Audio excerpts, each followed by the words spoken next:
It's working now. Okay. Brian, do you need privileges to screen share or anything? Nope, I'm just in my car. So yeah, I'm driving back from a consult. So Okay, it's sounds gonna be good. formal, yeah. Okay, so the way we can do this is anyone is welcome to ask questions at any point in time. Brian is currently a resident at Denver Health. That's correct, right? Correct. In oral and maxillofacial surgery. And so I have some questions prepared, but if anyone has their own specific questions, please feel free to jump in and ask. So the first thing I was just going to bring up was if you could talk through like what the timeline was like for applying and interviewing, and kind of at what point did you start getting your whole portfolio ready, like your letters of rec, personal statement, all of that stuff. So for me, it actually moved pretty quickly. I think if I remember correctly, it was in May of my 4th year. And I had everything done fairly quickly, but I retook the CBSE in like August and submitted that to the programs. I wasn't happy with my score the first time, and I want to get a little higher.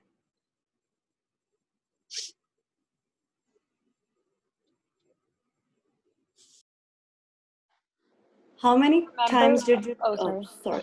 Yeah. Go How ahead, many Jackie. times did you take your CBS, and what do you think is a good score to be happy about?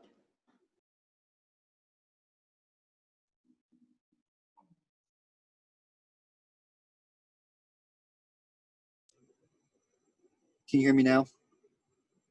Yes. Sorry, my phone is acting up. So I think our CBSE scores were a little different. I think they're like scored in like the hundreds now, aren't they?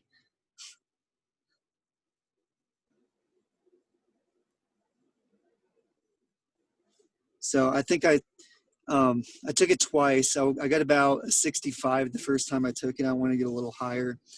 So I took it again in August in my 4th year. I don't know what the equivalent is now for that score. I think they might still be scored the same way. I've had people tell me to shoot for around a 70. Is that like kind of what your goal was? Or like what would you say would be a competitive CBSE score for an application? Yes, totally. So a 4-year program, I'd say a 60 is competitive for at least an interview. A 70 is going to get you some second looks for sure from most programs. And I think a 70 is pretty much standard for any 6-year program that you want to apply to. Awesome, thank you. And then kind of hopping back to the timeline for application and interview, like, do you know around what months of your DS3 or DS4 year, like, can you walk us through that timeline a little bit? Like, you started working on your applications around what time, and then you had to have them all submitted by what time, and then you heard back by like what time? Yeah, so my 3rd year I did several externships, and I kind of had the idea that I wanted to do OMFS by that point. And then back in, I think it was May of my 4th year, I started getting things together, and it took me about a month to get things together.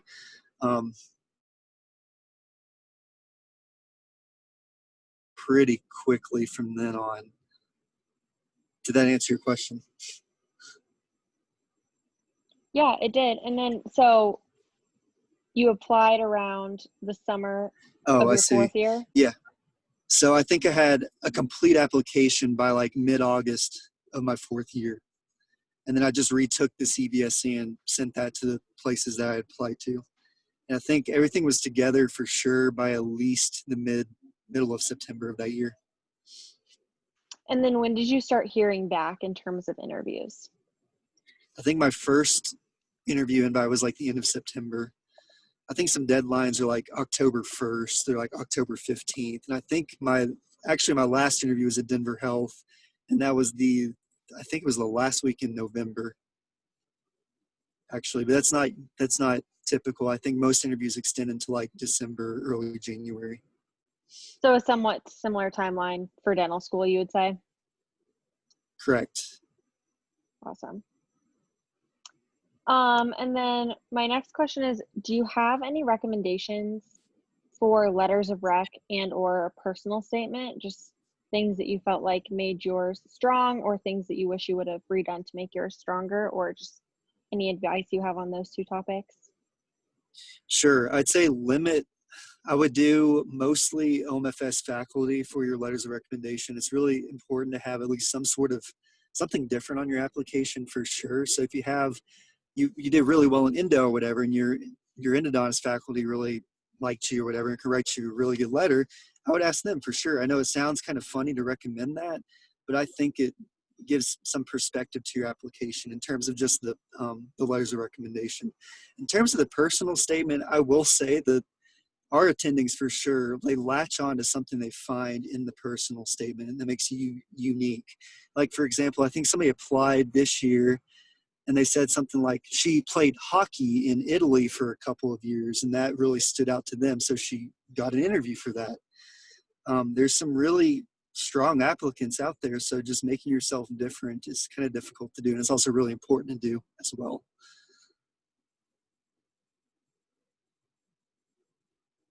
Awesome, thank you. And did you see, I don't know how many schools you applied to, but did you see like a common theme of you have to have this many letters of rec from oral surgery faculty, or this many from a dean, or this many from like an outside source?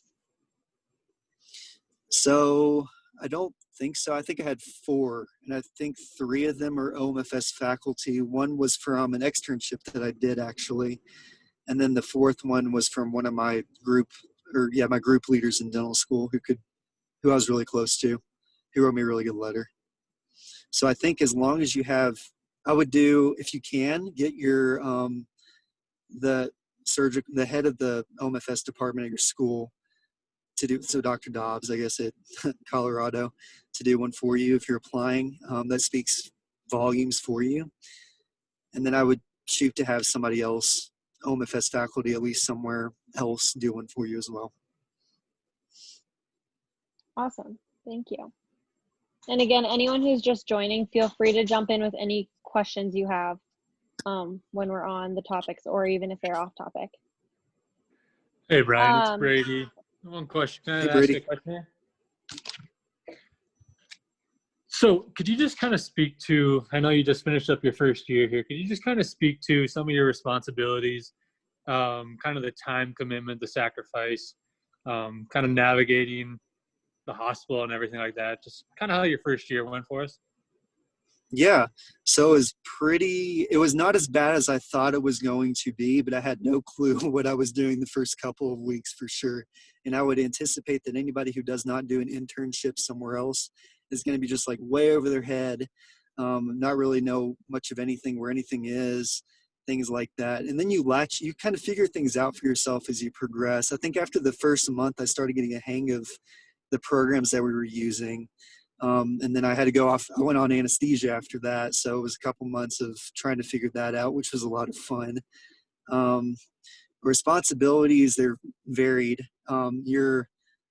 I think for our program specifically, and probably for most programs, your responsibilities as the first year resident are everything clinic related and everything inpatient related. So if you're on call, you're answering calls throughout the day, even if you're the only one in clinic and you have to find a time to kind of step away from clinic, be that a lunch or you have a cancellation or something, you have to run over to the emergency room and see something really quick and then go back to clinic afterwards.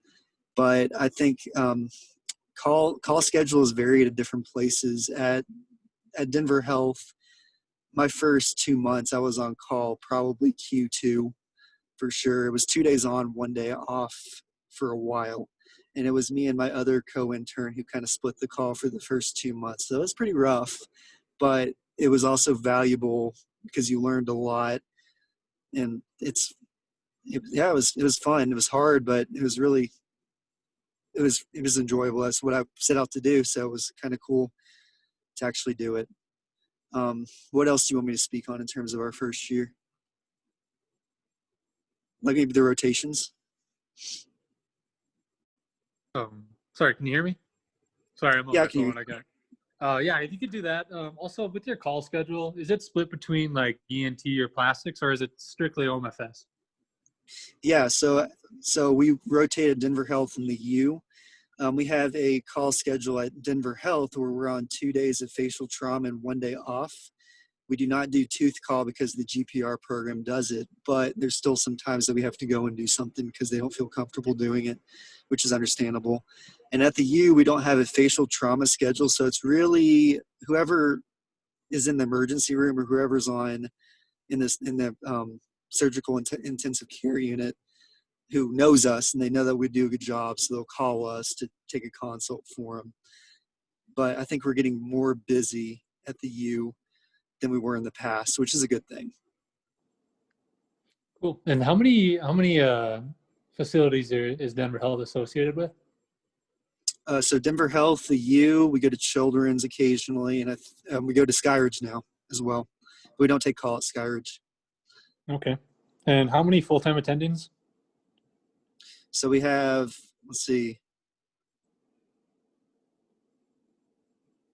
So we have 3 full-time attendings and we have 2 part-time attendings. We're about to get a 4th attending next year, probably 2 more. So 5 total next year.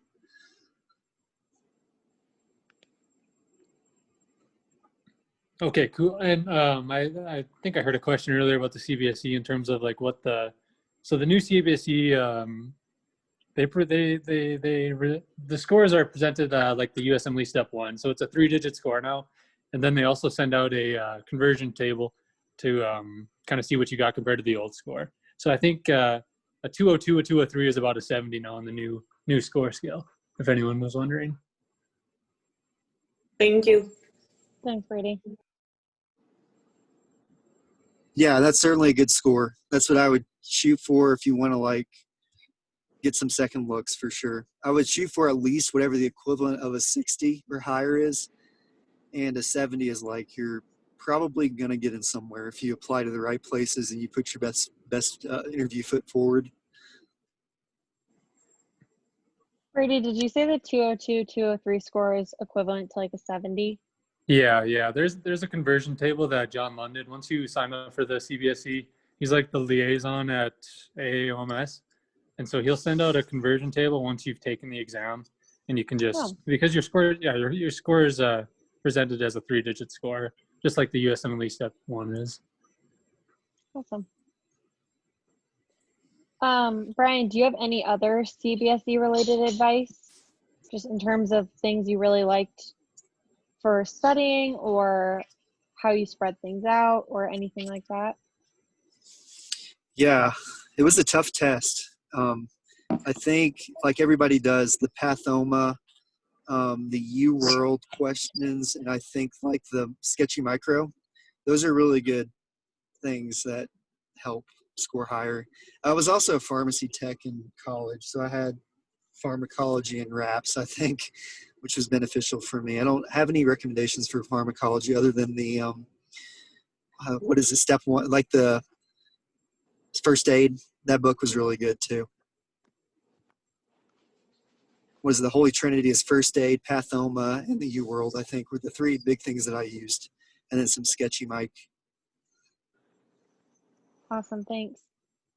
I just have a question for, if Brian, I don't know if you're a graduate of CU Dental School, but if anyone knows, I was wondering how well the curriculum at CU prepared you for taking the CBSE. Do you think it's a little shallower on the material or just about right? So I actually went to school at University of Tennessee in Memphis, so I can't speak on Colorado. But I think for the most part, I think my program trained me pretty well for everything but the CBSE.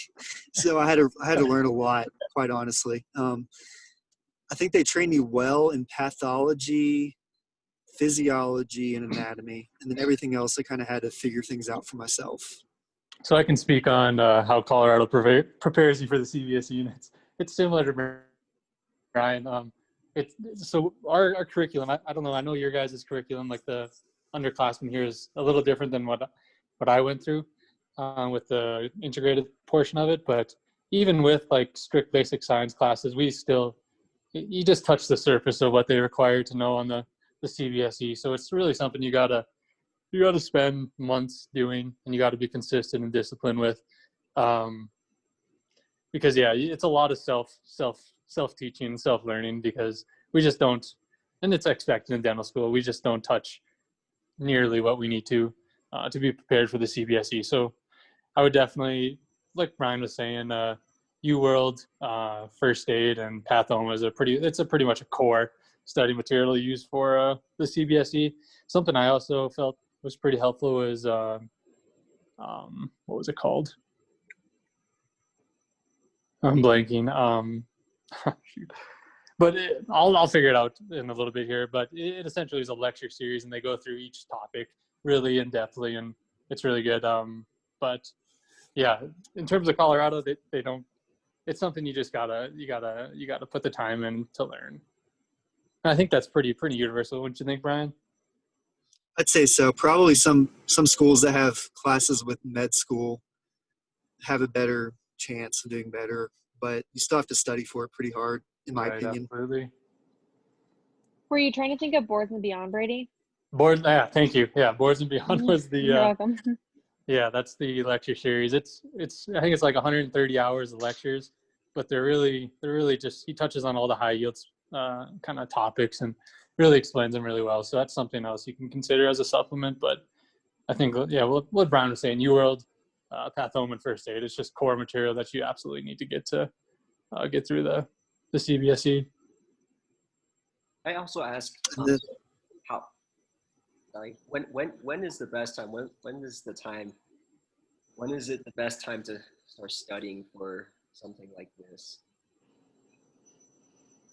For me, it was my like fall semester of D4 year, because it's a little lighter in class and you're pretty much in clinic most of the time. So I think I took the CBSE the first time in February of my fourth year, and then wait a minute, that doesn't sound right. Third year, I guess, was the third year that I took. I was like, wait a minute. Yeah, so I guess D3 fall. Yeah, I agree. I also took it a couple times. I was crazy. I took it after like the summer of my first year, and it was just to feel it out, because I was completely unprepared. But I would say try to take it over a long break where you can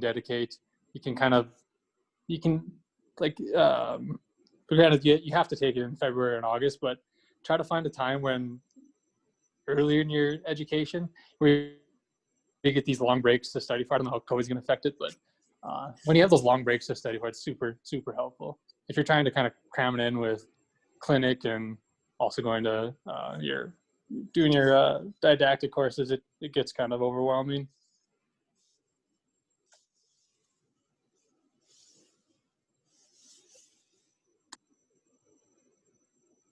Awesome, thank you. Okay, so next question. You mentioned that you did externships. If you want to say anything else about those, and or did you do any shadowing for oral surgery while you were in dental school, like other than your normal dental school OMFS little rotations? So yeah, I didn't do any shadowing. I just did my externships. And I will say, for me, I found the most benefit was spending more than 1 week at one place. So I actually spent, I don't know, like 6 weeks. I think I spent like 3 different times. I did like a 3-week stint, a 2-week stint, and then a 1-week stint at Knoxville.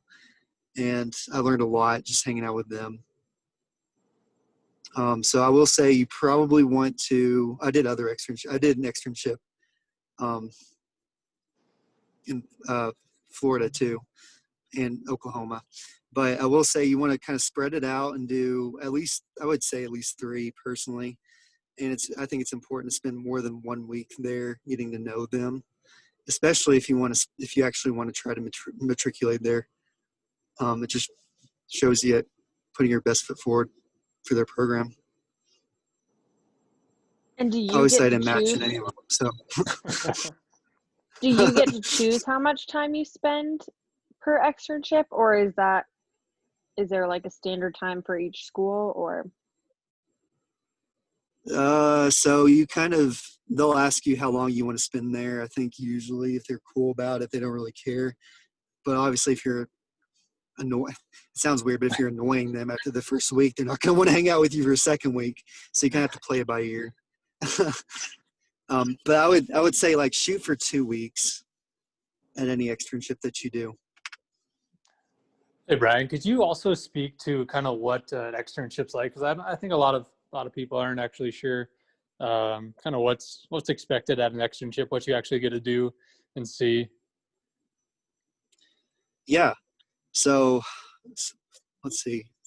I'd say for the most part, my externships were just kind of stand in the shadows and watch, hold retractors in the OR for them, and then take call with their residents and just be happy to take call with them. That's the answer to every question. I'm happy to help out any way that I can. And you're present. You're like your mind is there with them and you're interested in what they're doing. Showing interest is really important. Do you know if Denver Health is accepting any resident or any externships with the whole COVID going on? So if you want to come hang out with us, yeah, you can come hang out with us. We don't have a formal externship, but if you say, hey, I want to spend a week there, I can make sure that you're there with us. It's really informal. And it will bode well for you if you're interested in our program, it'll bode well if you take interest in us. I will say that. So in terms of the whole application process at Denver Health, how much say would you say the residents have in selecting the applicants that end up matriculating into the program? Yeah, so we don't really have much say on who we like. We can put them on a list, but if we don't mesh with somebody, then they're probably not going to get a very high ranking on our list. So I will say that we have the right to put somebody off the list, but not really rank them on the list. So that's basically up to the attendings, or how does that work? Yeah, and it's more of the senior level resident, and the attending is going to ultimately come up. Glasgow is going to ultimately come up with a ranked list for our program. Okay. And do you feel that's what it's like at other programs as well? Certainly, yeah, for sure. The residents definitely have more of a say than sometimes we let on to think. But we can't say, hey, rank this person number 2 or whatever. We're definitely we're not going to know because we would tell the person probably. You know what I mean? So they're not going to tell us where they're. I've never seen the rank list for our program. I don't really care to see the rank list for our program, but I will say that we can veto somebody if we don't particularly care for them very much. Right. And I know during the whole application cycle and interview season here, typically programs have like social nights before the interview. Is that something that's going on with COVID, or how are you guys handling that situation? So I don't think we've decided how we're going to handle our interviews. I think we're going to try to do them in person, as far as I know. I mean, it's either going to be over Zoom or in person, and I don't think we'll have any social event. We never really do. We're just a small, busy program, so it's just very hard for us to do that. Okay. And so in regard to Denver Health, what would you consider the strengths of the program, maybe weaknesses of the program? So I think that our strengths are the trauma, that we do so much trauma every day. We do a ton of orthognathic at the U with Dr. Dobbs, and we do a lot of TMJ between both places, whether you like TMJ or not. I didn't think I would like it as much as I do, but I actually am starting to enjoy it more and more every day. I'd say our weakness is we don't really do that many implants as of now, but that's something we're working on. I've seen our chief resident do many more than I saw our chief resident do last year. So I think we're building that aspect of our program up a little more. And I will say that we do so many sedations, so you will be very well trained to take out wisdom teeth and do everything clinic related that you can possibly want to do otherwise. Do you guys do any cancer? We do benign path. We don't do malignant stuff. Okay. Hey guys, I just wanted to let everyone know Sophia's with us. She's in her first year for a 6-year program at New York Presbyterian Hospital, and she can join us for answering any question along with Brian. Hi, Sophia. Hi, thank you. You can continue the questions, Madison. Okay, and Brian, I have a couple more questions we can go through with you, and Sophia, you can also chime in to answer, and then after we kind of get through the list, we can run back through with Sophia just to get her perspective from her program on some of the questions we touched on earlier. One question, I know that a lot of people on this chat or on this Zoom are first and second years. Do you have any advice on things that you could be doing early on to help prepare you to apply and interview and all of that stuff? So in my opinion, the best thing you can do is keep your GPA as high as possible. That's your best bet. Study. Make connections with the OMFS faculty and the residents at your program, if you have a program there at your school, and just be friendly. That's my best advice, honestly. Yeah, I guess just to piggyback off of Brian there, I agree with him that it's great to get to know your OS team at your program, get to know the faculty, try to get to know the residents, just get involved because that benefits you as well with exposure and confirming your interest in OS. Maybe you have different ideas going into it than you do going out of it. I would also say that having the majority of dental school left is an advantage in getting to really do a lot. So get involved, you know, like if you're interested in research, try to pursue those opportunities, community service, leadership positions. We like candidates who explore passions. So I would say that's important and something that you have a lot of time to do right now.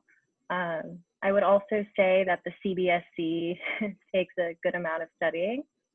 So try to consider getting around that, maybe starting as a second year if you have time.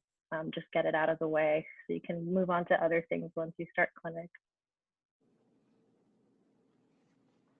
Awesome, thanks. And kind of a follow-up question that you both can answer.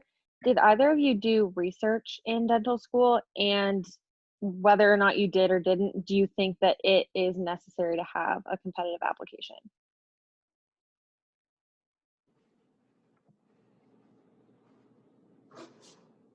Yeah, I can jump into that, I guess. I did do research in dental school. I got to work on some TMJ research, specifically the lab I was working at was designing these 3D printed biodegradable scaffolds to help generate TMJ natural cartilage and try to regenerate TMJ discs essentially. I thought it was like really out of my comfort zone, and I learned a ton about 3D printing, biomaterials, and just like how important research is in moving our field forward. I think that it's a valuable thing to have on a resume applying. I think that it's not required, but it definitely is a way that you can help stand out a little bit.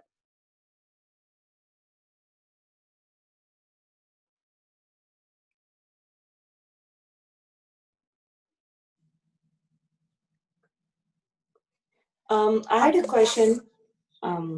So with the current COVID situation, there aren't much places which are open to externships. So what do you guys think we should be doing to build up our resumes or to get to know the programs better? Yeah, very, very fair. And it's new for everyone. So as anxious as you might be about it, I'm sure programs feel similarly and how different it is this year in a lot of ways. I know that for current applicants going through the interview process this cycle, we didn't personally, our program personally didn't have externships this year. They were canceled. So I don't think it would be fair for us to hold against an applicant not being able to extern given the circumstances. That said, for the sake of your exposure, I know a lot of programs are offering virtual externships or meetings, Zoom sessions, Q&As. So just signing up for those if you hear about them and trying to get as much of a perspective as you can, I think is useful. And then just jumping back to what Brian was saying, start local too, you know, like see within the Denver health program or somewhere else nearby how you can get involved, and maybe they can give you some leads. I agree. That's very tough. And our program doesn't do externships very, very frequently. So it's very informal how we do it. Yeah. We had a question in the chat, and it was, how do you start an OS externship? Do you call random clinics and ask? So just kind of maybe how you both went about figuring out where you wanted to extern, and then how you followed up to actually get that externship. Yeah, I just called and they said, hey, show up on this day. And then they asked me how long I wanted to be there. And I said a couple of weeks. And then it was really up to me to get a hold of the residents after that. That's how my externships went. I don't know if that's how yours went, Sophia. Kind of similar. So I learned quickly that it's kind of very like program specific. You have to be reaching out to individual programs. It's not just like some sort of random, I don't know, broad thing that you can connect to a bunch of different places at once. It's a little bit more individual research into their websites and things. But I guess the short of it is I learned a lot about like programs I might be interested through the years above me. I would just ask them, those interested in applying and interviewing, like, where did you extern? What did you think of these places? What do they have? Is it aligning up with what I'm interested in? And if it felt like it was checking some boxes for me, I wanted to extern there, then I would, like Brian was saying, try to connect to the program. So I would just look at their website, try to get an email of the program coordinator or someone to reach out to as a contact person pretty early on, like a few months out from when I'd want to extern. And that would start the conversation. And then they would usually tell me at that point, okay, great, we'd like to have you send a CV or fill out this paperwork for us. And that back and forth takes a little bit. So just give yourself some time and then have an idea of when it is you want to extern there, so that within that email exchange process, once they ask you for availability, you know when you'd like to go. I have a question. So what did you guys do for room and board? And did you guys try going out of state for any of these externships? So the programs that I did my externships at had an extra call room that they let me stay at for a couple of weeks. All of them had that. So I can't really speak on if they didn't have one, if I would have to foot the bill, or if they had some sort of financial assistance. I'm not really sure, quite honestly. Yeah, I externed at a few places outside of my home base, which I went to school at Columbia as well. So I've been in New York for a bit now, just because I wanted to get a sense of what different parts of the country would be like, as well as part of my exploration process with externships. And for me, I also kind of chose places where I knew people I could stay with for the week, and they generously let me, like crash on their couch or wherever. So I kind of made it work that way.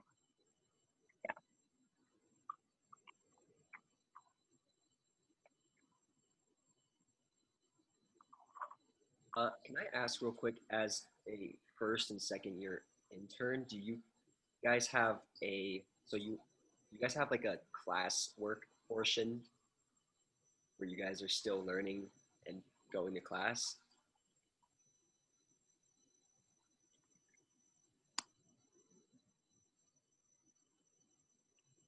I have a couple classes that we take.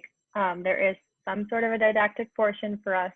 We do have the bulk of our days in clinic, the OR, and our faculty practice with a lot of hands-on training. But I do have classes like physical diagnosis, CBCT, oral pathology, some good cornerstones to really be good at, or like at least start getting involved in early.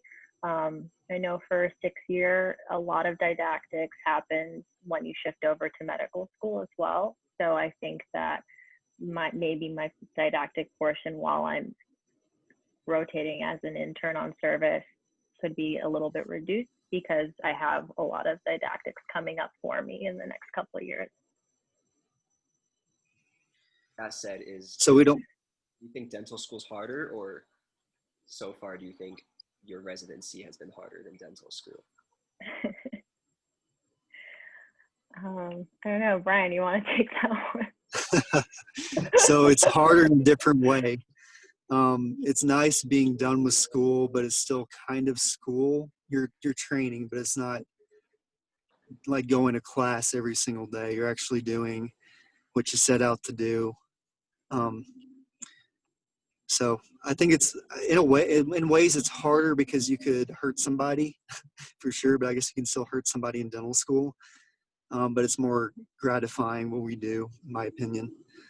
And just going back, we don't have any curriculum per se. We don't have classes that we take, but we do have probably 2 lectures every week for a couple hours where it's either journal club or some sort of lecture from an outside oral surgeon here in town or a faculty provider at in our program teach us, interact with us. So we do have some sort of didactics in our program.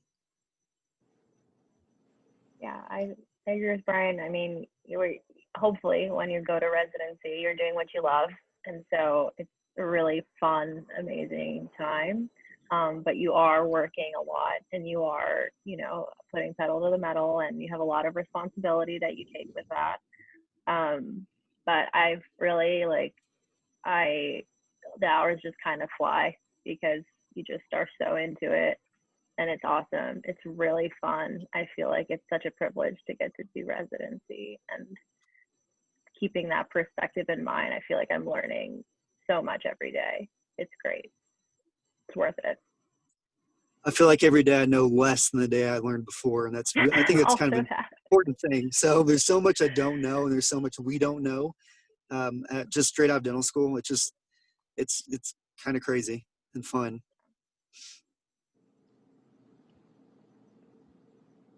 Sophia, we already touched on this with Brian a little bit, but can you talk about like your responsibilities as a resident and kind of what you do on just a day-to-day? And then Brian, if you have stuff to add, you can obviously jump in too. Yeah, absolutely. So I am a first-year resident. I am an intern. So, there's a hierarchy to residency, and my responsibilities are also like all the small things in a lot of ways. But broadly, I jump between, in any given week, the clinic that is in association with the dental school. We take call in the hospitals, both our children's hospital and 2 hospital locations for NYP Columbia, and OR cases and faculty practice, where we see faculty patients who we are working up for the OR as well. So just keeping things moving, assisting, taking cases on, and just doing some of the background work as well, I guess, is what my week looks like usually.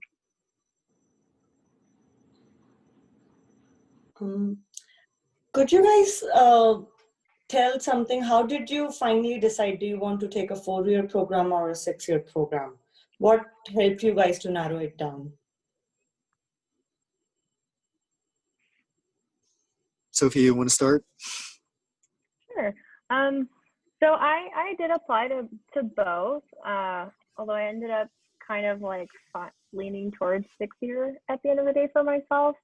I just liked the didactic component to it. I liked the medical school aspect of it, and I feel like I don't know, it sounded like I could do a lot with research and potentially fellowships down the line if I was interested. It felt like just this added opportunity to learn, and certainly anything can be accomplished equivalently in a 4-year program. There are excellent 4-year programs out there, but to me it was for 2 more years to get to learn all that, I was like, okay, I'll do it. 2 years is a drop in the hat. So.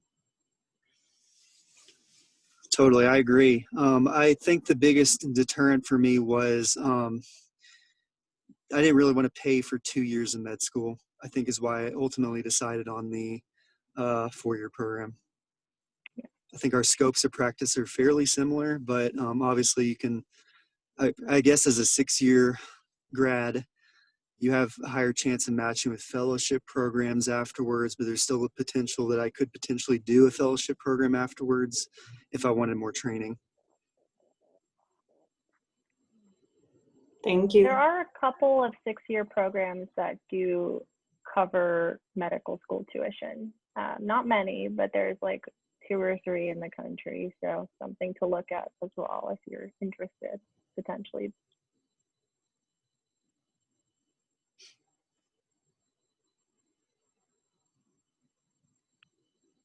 Awesome, thank you. We have another question in the chat. Did any of the residents in either of your programs take time off between dental school and residency, or are most of them kind of just going straight through?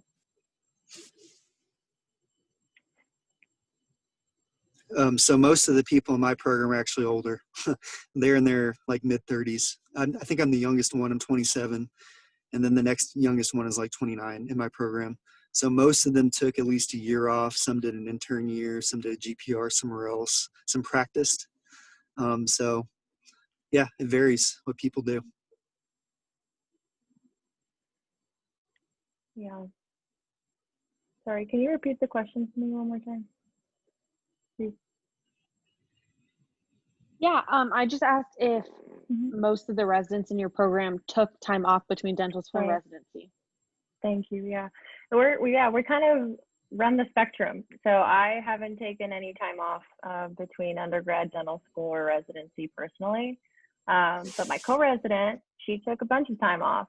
She's had the coolest life ever, you know, and like did a master's, did the Peace Corps, did dental school, did 2 years of interning between a non-categorical OS position and a GPR. And now she's here with me, you know, so there's definitely like not one size fits all in this. But yes, the short of it is we all have different stories coming into this.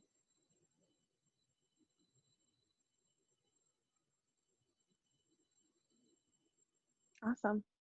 And then I have just 1 or 2 more questions, but again, guys, feel free to type things in the chat and I can ask, or feel free to unmute yourselves and ask. But what would be something that you feel like made you really competitive as an applicant and really like made you stand out compared to other applicants?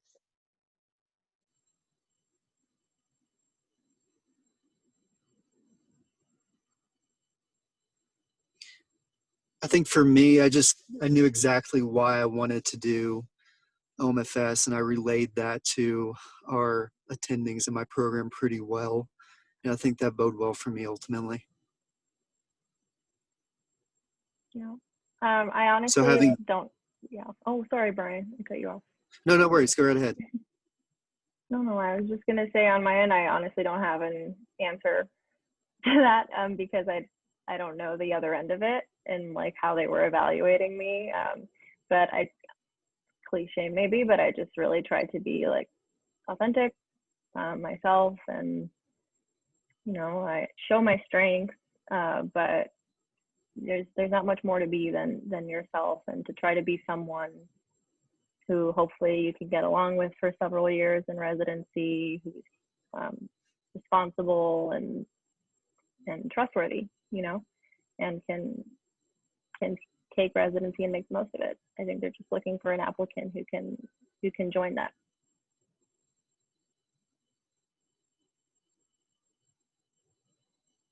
Thanks. That was such a great answer. If anyone else has any questions, now is the time. And if not, oh, we do have a question in the chat. Are either of you getting paid through school or through residency? Yes, most programs give a stipend. I think maybe Yeah. all of them do. Yeah. Yeah, I'm pretty sure OS, it's universally, you have a resident salary or stipend when you're on service with the hospital. For the medical school portion for 6 years, it depends. For me, I'm not going to be paid when I do my 2 years of medical school because I'm not going to be on service. I'm not taking call. But some programs you do stay on service taking call, so you stay with a salary as well.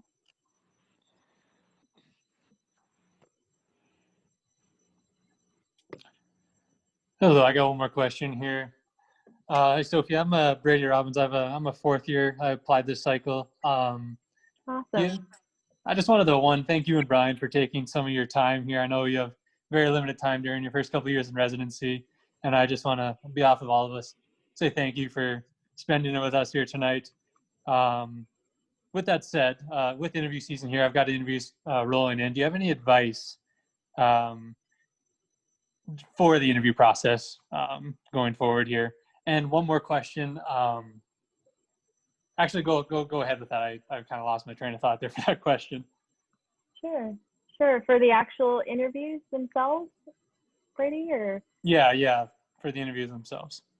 Yeah, sure. I would say for interviews, I think it's good to start the interview trail prepared, to have run through like a handful of questions that you feel like you're going to be asked throughout it, like why OS, why you, what do you like to do for fun? Like, I don't know, things like that. Maybe just run through it a little bit to practice, to have an idea of what you want to say in a space or a point to start with. But it also don't get to the point where it's just scripted and you sound like a robot. So a little bit of preparation is good, but don't overdo it and don't stress yourself out doing it. You're not going to know all the things they're going to ask you. If you don't know an answer to a question, let's say they want to ask you something about, I don't know, anatomy or whatever. It doesn't usually happen, by the way. It's usually trying to get to know you, as well as at least my experience. But if it does, if you know it, great. If you don't, really what they want to know is how do you respond to that. So even if you feel like you're slipping or you didn't get a question right, maybe that's not what they were even looking for. So don't let it get to you, you know? It's a long con, and usually you have multiple interviews with multiple different people. So if one doesn't go great, doesn't mean the other ones don't go great. It's you're going to be tired, especially congratulations if interviews are rolling in for you. You're going to be probably pretty tired going through all the interview process. Just remember, it's not a sprint. You're going to need a little bit of stamina to do this. So whenever you finish an interview process, just take a second to check with yourself and like chill for a second before going on to the next one. I would also say that you'll realize that after a bit, the details about maybe all the different places start to kind of merge in your head. So I would keep some sort of note-taking system with you, and at the end of an interview with a program, have some sort of way to evaluate like strengths or weaknesses or little comments you want to make to yourself, because come time to rank your list, you're going to want to look back at that and remember exactly like what happened where. Great. Awesome, thank you. Also, speaking to details, in terms of like learning more about the program, I know it's really difficult because a lot of the websites are, you know, hit or miss with the information. So how would you recommend, you know, reaching out to the programs and learning more about them? I know several of them this year have done virtual open houses, which has been super helpful, but again, not all programs are doing that. So how would you recommend reaching out to programs to learn more about them? Yeah, it is different this year. I think that starting with a program coordinator could be helpful, just because they are used to the influx of emails, and part of their process during the day is going through those and helping.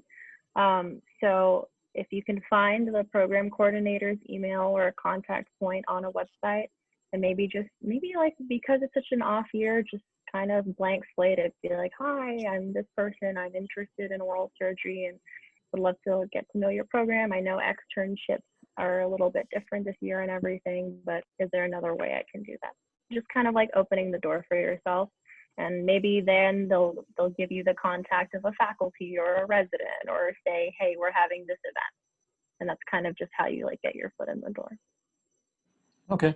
And so one more question in regards to ranking your programs. How did you, is it just a feel thing, or how did you end up going about ranking your programs? Like what stood out to you for different programs?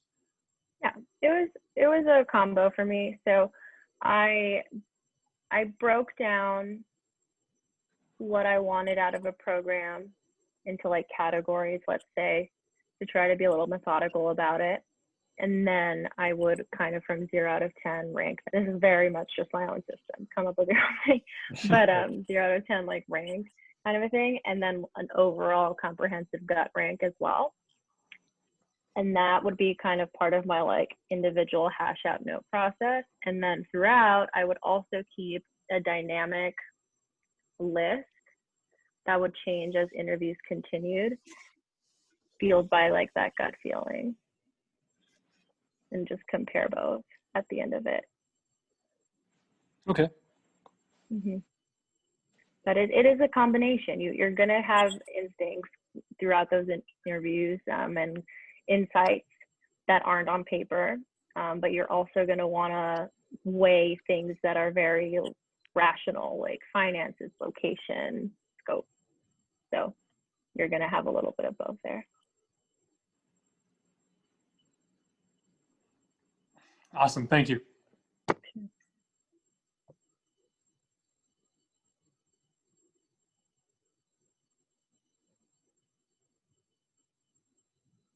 Awesome. Well, kind of echoing Brady, thank you both so much for taking the time to do this. This was so kind of both of you. And if we just want to end on this, if either of you have any just overall general great advice for us in this phase in dental school, and then we can end it. Sure. I'd say make the interview process as fun as possible. I know it sounds kind of cliche or whatever. It's a stressful time, but it's also really, it could be a lot of fun. If you have the chance to do it, if you actually have in-person interviews, maybe visit the city and spend some time there, see if you'll fit in there. Any advice to make a virtual interview fun? That's a good question. Yeah, I don't know. Wear fun socks. I don't know. Yeah, there you go. Yeah, I mean, you guys all seem to, from what I understand, be in different phases of dental school right now. But I would say an overarching theme for you guys would be just taking advantage of whatever year you're at and seeing like, what do I want to do? What can I do? And how am I going to do it? And then every year it's something to look forward to, and it's going to be different. So just make the most of it. Keep in mind the end goal, and you'll get there.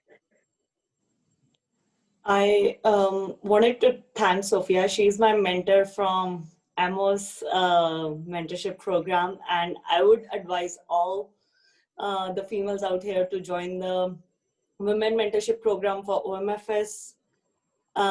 It's great. You meet great mentors like Sophia, and you can get to know more about residencies on a one-on-one basis. Thank you. Thanks, Japneet. Yeah, she's a great mentee, so thank you for having me. Thank you so much. Have a great night, everyone. Okay. Thank you. Thank you. Yes, and we will share the recording in some way. Yes, Thank you. I will. missed it. Yeah. I will email out the recording. Thank you. Mm-hmm.